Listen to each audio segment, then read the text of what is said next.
నా పేరు doctor CL Venkatrao.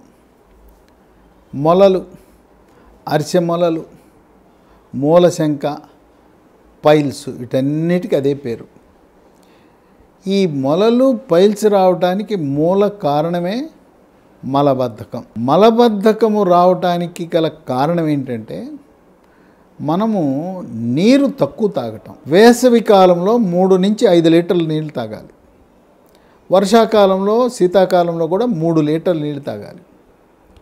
ఈ తాగే నీళ్లు కూడా వడపోసి కాచి చల్లార్చిన గోరువెచ్చటి నీళ్లు. నిద్ర లెగవగానే 1 లీటరు, యోగా ప్రాణాయామము ధ్యానము వ్యాయామం చేయగానే మరొక లీటర్, 2 లీటర్లు ఉదయాన్నే తాగేస్తే గోరువెచ్చటి నీళ్ళు ఈ మలబద్ధకం పోతుంది. మనం తీసుకునే ఆహార పదార్థాలు, భారతదేశంలో మనము అలవాటు ప్రకారం ప్రతిరోజు ఒక్కసారి ఉదయం తప్పనిసరిగా మల విసర్జన జరగకపోతే ఇక ఆ రోజు ఏదో అయిపోయింది, అనారోగ్యం వచ్చేసింది, అస్వస్థత వచ్చేసిందని ఆందోళన చెందుతుంటారు. కొంతమంది భారతదేశంలో ఉదయం ఒకసారి, రాత్రి ఒకసారి, సాయంత్రం ఒకసారి, 2 సార్లు అవుతుంటుంది. 2 సార్లు కూడా తప్పులేదు. మీ శరీర తత్వాన్ని బట్టి 2 సార్లు వెళ్ళటం అనేది ఏమీ తప్పులేదు. పాశ్చాత్య దేశాలలో, అమెరికాలో వాళ్ళు వారానికి 2 రోజులు వెళ్తారు, ప్రతి 3 రోజులకు ఒకసారి వెళ్తారు. చాలా వింతగా ఉంది కదా మీకు. రోజు మలబద్ధకం, రోజు మల విసర్జన చేయకపోతే అనారోగ్యం అని అనుకుంటారేమో. వాళ్ళకి 3 రోజులకు ఒకసారి చాలు. ఎందుకంటే వాళ్ళు ఎక్కువగా మాంసాహారం తింటారు. వాళ్ళు శాకాహారం ఎప్పుడో తింటుంటారు. అక్కడ పాశ్చాత్య దేశాలు, అమెరికాలో శాకాహారం చాలా ఖరీదు ఎక్కువ. మాంసాహారం కంటే శాకాహారం 4 రెట్లు ఖరీదు ఎక్కువ ఉంటుంది. అన్నీ కూడా వాళ్ళకి పండవు. ఇతర దేశాల నుంచి మొత్తం దిగుమతి చేసుకోవాలి. మనకు అన్నీ పండుతాయి ఇక్కడ. మనకు కూరగాయలు, ఆకుకూరలు, పండ్లు పుష్కలంగా మనకు దొరుకుతాయి. వాళ్ళకి ఏ దొరకవు. అంత మంచు దేశాలు కదా. మా ఆసియా ఖండం నుంచి మనలాంటి దేశాలు ఎగుమతి చేస్తేనే వాళ్ళకి. అందుచేత వాళ్ళకి వారానికి 2 సార్లు అయినా సరిపోతుంది. మాంసాహారం అధికంగా తినే వాళ్ళకి, తక్కువ శాకాహారం తినే వాళ్ళకి మలబద్ధకం ఉంటుంది. ఈ మలబద్ధకము వల్ల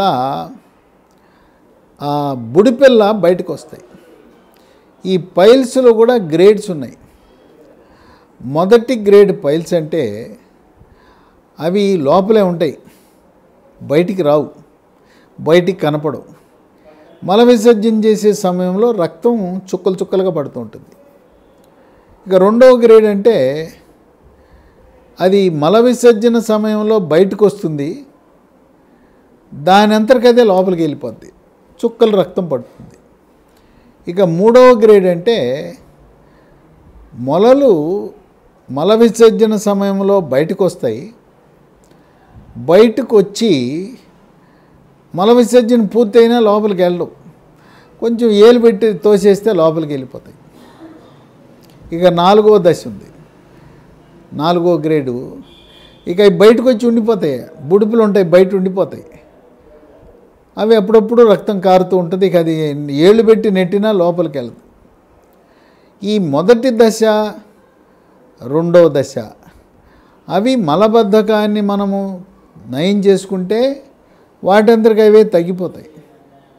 ఈ 3వ దశ, 4వ దశ, 3వ గ్రేడు, 4వ గ్రేడు ఉన్నప్పుడు దీనికి రకరకాల చికిత్సా విధానాలు అందుబాటులో ఉన్నాయి.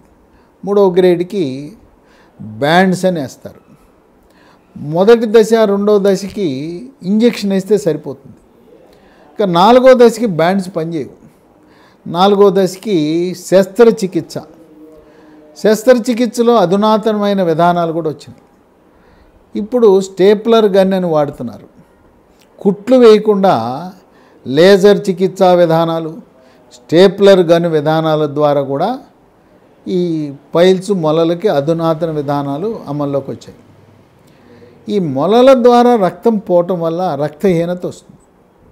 రక్తహీనత వచ్చినప్పుడు బలహీనత, పని చేసేటప్పుడు ఆయాసము, కళ్ళు తెల్లగా అవటం, నాలుగు తెల్లగా అయిపోవటం, ముఖం వాయటం, పాదాలు ఉబ్బటం, శక్తిహీనుడిగా అవటం, బరువులు మోసేటప్పుడు ఆయాసం వస్తుంటుంది. కొన్ని సందర్భాల్లో మెట్లు ఎక్కేటప్పుడు కూడా ఆయాసం వస్తుంది. దీర్ఘకాలికంగా ఇలా రక్తం పోవటం కూడా మంచిది కాదు. ఇక పీచు కలిగిన పదార్థాలు ఎక్కువగా తింటే అసలు మొలలే రావు. కొంతమందికి వంశపారంపర్యంగా కూడా మొలలు వస్తాయి. గర్భము దాల్చినప్పుడు కూడా గర్భిణీ స్త్రీకి మొలలు వచ్చి ప్రసవం అవగానే తగ్గిపోతాయి. వాటికి ఏం పెద్ద చికిత్సలు అవసరం లేదు. కాలేయం చెడిపోతుంది. మద్యపానం అధికంగా సేవించినప్పుడు కాలేయం చెడిపోతుంది. కాలేయం చెడిపోయి కాలేయము మెత్తగా ఉండే కాలేయం గడ్డగట్టి బుడిపిలు ఏర్పడి ఆ బుడిపిలు ఏర్పడిన పరిస్థితిని సిర్రోసిస్ ఆఫ్ లివర్ అంటారు. ఆ సిర్రోసిస్ వచ్చినప్పుడు అన్నవాహికలో రక్తనాళాలు పొంగి రక్తపు వాంతులు అవుతాయి. దాంతోపాటు పొట్టలో నీరు చేరుతుంది, పాదాలు ఉబ్బుతాయి, ముఖం ఉబ్బుతుంది. దాంతోపాటు ఈ మొలలు కూడా వస్తాయి. ఈ కాలేయం చెడిపోయి సిర్రోసిస్ వచ్చినప్పుడు మొలలు అది మలబద్ధకం వల్ల కాదు, ఆ కాలేయం జబ్బు వల్ల అక్కడ మొలల్లా వస్తాయి. అందుచేత కాలేయం చికిత్స చేస్తే మొలలు తగ్గిపోతాయి. ఈ మొలలు తగ్గడానికి మనం పీచు పదార్థం అంటే ఏం తీసుకోవాలి? ఆకుకూరలు ఎక్కువ తీసుకోవాలి. పాలకూర, తోటకూర, బచ్చల కూర, గోంగూర, పుదీనా, మెంతికూర, ఇవన్నీ ఆకుకూరల్లో పీచు సమృద్ధిగా ఉంటుంది. మొక్కజొన్న కండి లేదా అమెరికన్ స్వీట్ కార్న్, అది కూడా మొక్కజొన్నలో కూడా పీచు పదార్థం సమృద్ధిగా ఉంటుంది. మనం పండ్లు బత్తాయి, కమల లాంటి పండ్లు తిన్నప్పుడు రసం తాగటం కంటే కూడా పండు తినాలి. ఆ గింజలు మాత్రం ఊసేసి బత్తాయి పండులో ఉండే పీచుతో సహా తినాలి. యాపిల్ పండు పైన ఉండే తొక్కు తీయకూడదు. జామ పండు పైన తొక్కు తీయద్దు. అలాగే బీరకాయ కూర వండినప్పుడు బీరకాయ పైన ఈనె తీయాలి కానీ ఆకుపచ్చగా ఉండే తొక్కు తీయకూడదు. సొరకాయ ఉంది, లేత సొరకాయ మీద తొక్కు తీయకుండా అలాగే వండుకోవచ్చు. ఈ తొక్కులలోనే పీచు పదార్థం సమృద్ధిగా ఉంటుంది.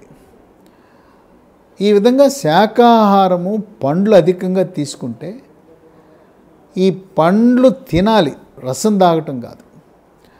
ఇప్పుడు మనం మామిడి పండు తింటాం. మామిడి పండు చాలామంది బంగినపల్లి పైన తొక్కు తీసేస్తారు, ఆ తొక్కుతో తినాలి. రసం కూడా రసం పండు రసానికి చిన్న బొక్క పెట్టి రంధ్రం పెట్టి రసం పీల్చేసి ఆ పైన ఉండే తొక్కు పారేస్తారు. మలబద్ధకము మొలలు ఉన్నవాళ్ళు ఈ రసము పండు పైన ఉన్న తొక్కు కొద్దిగా ఒగరుగా ఉన్నా దాన్ని తింటే మొలలు రావు. అన్నము తెల్లగా ఉండే మల్లెపూలా ఉండే అన్నం కాకుండా బ్రౌన్ రైస్, ముడి బియ్యము, దంపుడు బియ్యం ఎక్కువగా తీసుకుంటే దాంట్లో పిండి పదార్థం అధికంగా ఉంటుంది. పిండి పదార్థంతో పాటు పైన తౌడు ఉంటుంది. ఆ తౌడు ప్రభావం వల్ల మొలలు అరికట్టబడతాయి. తర్వాత చిరుధాన్యాలు ఉన్నాయి. రాగి, జొన్న, సజ్జ, కొర్రలు, ఒరుగులు, ఇవన్నీ కూడా దాంట్లో పీచు సమృద్ధిగా ఉంటుంది. ఆ పీచు ప్రభావం వల్ల మలబద్ధకం నివారించబడుతుంది. మనం బ్రెడ్ కొన్నప్పుడు దాంట్లో వైట్ బ్రెడ్ అని, బ్రౌన్ బ్రెడ్ అని ఉంటుంది. బ్రౌన్ బ్రెడ్, హోల్ బ్రెడ్, గోధుమ రంగులో ఉండే బ్రౌన్ బ్రెడ్ తినండి. తెల్లగా ఉండేదాన్ని తింటే దాంట్లో పీచు పదార్థం తక్కువ ఉంటుంది. ఈ విధంగా మలబద్ధకాన్ని నివారించుకుంటే మొలలు శాశ్వతంగా రాకుండా ఉంటాయి. ఈ మొలలు రావడానికి మూల కారణం మలబద్ధకం. మలబద్ధకం నివారించడానికి గోరువెచ్చటి నీళ్లు, పీచు పదార్థం కలిగిన ఆకుకూరలు, పండ్లు, డ్రై ఫ్రూట్స్, ఇవి శాశ్వత పరిష్కారంగా మనకు మొలలు మళ్ళీ తిరిగి రాకుండా కాపాడతాయి.